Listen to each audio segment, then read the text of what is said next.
Começando a nossa segunda unidade, nós vamos estudar o capítulo 4, que vem falando sobre o valor absoluto, valor relativo, números cardinais e números ordinais. Vamos estudar no capítulo 4, que tem como título mais números e mais valores, valor absoluto e valor relativo. Valor absoluto de um número não depende da posição em que o número se encontra, né? Onde ele se encontra, ele representa um valor sozinho. Por exemplo, o valor absoluto do número 9, no número aí 986, o 9, ele vale 9, porque é o valor absoluto, não depende da posição onde ele está.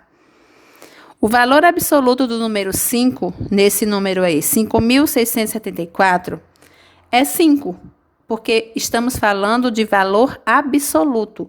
Não importa se o número está na unidade, na dezena, na centena, na unidade de milhar, ele é 5. Agora, o valor relativo de um número depende da ordem em que o algarismo se encontra. Por exemplo, o número 9 no número 986. O 9 está na centena. Então, se ele está na centena, ele vale 900. O valor relativo do número 5 no número 5.674, o valor relativo do 5 é 5.000, porque o número 5 está na unidade de milhar. Então, é como se eu multiplicasse 5 vezes 1.000, 5.000. Então, o valor relativo depende do número, da ordem onde ele está. Observe os valores absolutos e relativos de seus algarismos. Temos aí o primeiro exemplo, o número 526. Número 5, valor absoluto 5. Valor absoluto do número 2, 2. Do número 6, 6. Já o valor relativo, como foi falado antes, depende do lugar onde ele está. Se está na unidade, tem um valor, se está na dezena, tem outro, na centena e assim por diante. Então, o número 5, do número 526, ele está na centena, então ele vale 500. O número 2 está na dezena, então ele vale 20. E o número 6 está na unidade, que vale 6 mesmo. Vamos a um outro exemplo, 253. O número 2, o valor absoluto dele é 2, o valor absoluto do 5 é 5, o valor absoluto do 3 é 3. É o próprio número. Já o valor relativo depende de onde ele está. O número 2 está na centena. Então, se ele está na centena, eu multiplico 2 por 100, 200. O valor relativo do número 5, o 5 está na dezena. Então, eu multiplico 5 vezes 10, 50. Então, o valor relativo do 5 é 50. E o valor relativo do 3 é 3 mesmo, porque ele está na unidade. Mais um exemplo, 1.236. Valores absolutos. Do 1 é 1, do 2 é 2, do 3 é 3 e do 6 é 6. Já o valor relativo, não. O 1 está na unidade de milhar, então ele vale 1.000. O 2 está na centena, então ele vale 200. O 3 está na dezena, ele vale 30. E o 6 na unidade vale 6 mesmo. Temos mais um exemplo aí, ó. Qual é o valor absoluto do número 8? Valor absoluto. Não importa onde ele se encontra, ele é 8. Agora, qual é o valor relativo do número 8?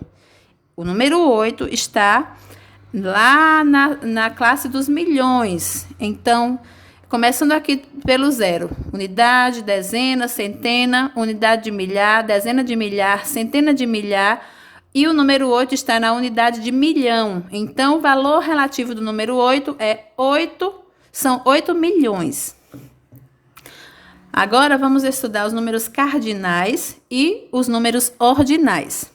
O número cardinal é aquele que expressa uma quantidade absoluta, enquanto o número ordinal indica uma ordem, uma série, né, em que determinado número se encontra incluído.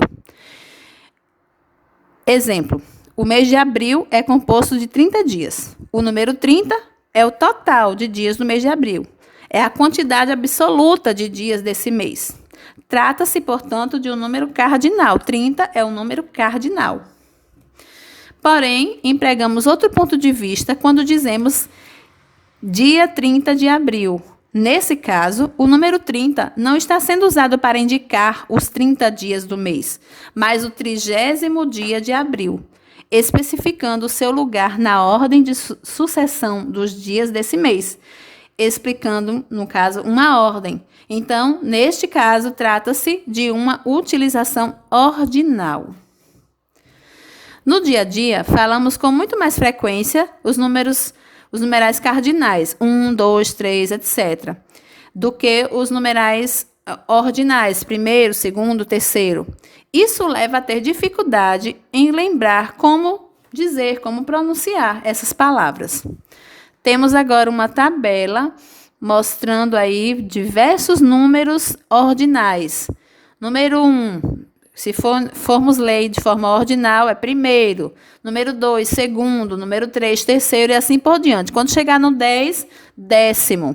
Passou do 10, 11º. Número 12, 12º e assim vai. Chegou no 20, 20º. 21, 21º. 22, 22º e assim por diante. Chegou no 30, 30º. 40, 40º, 41º, 42º e assim por diante. Vocês podem perceber aí na tabela como pronunciar o número ordinal, os números ordinais colocados aí. Nós temos nessa tabela até 9 bilionésimos. Ideias de estatísticas. O IBGE, que é o Instituto Brasileiro de Geografia e Estatística, é o responsável pela maior parte dos dados estatísticos do Brasil. Em relação a esse assunto, uma das dificuldades de encontrar dados numéricos reais e exatos é que o censo não acontece todos os anos, nem pode ser realizado em qualquer momento.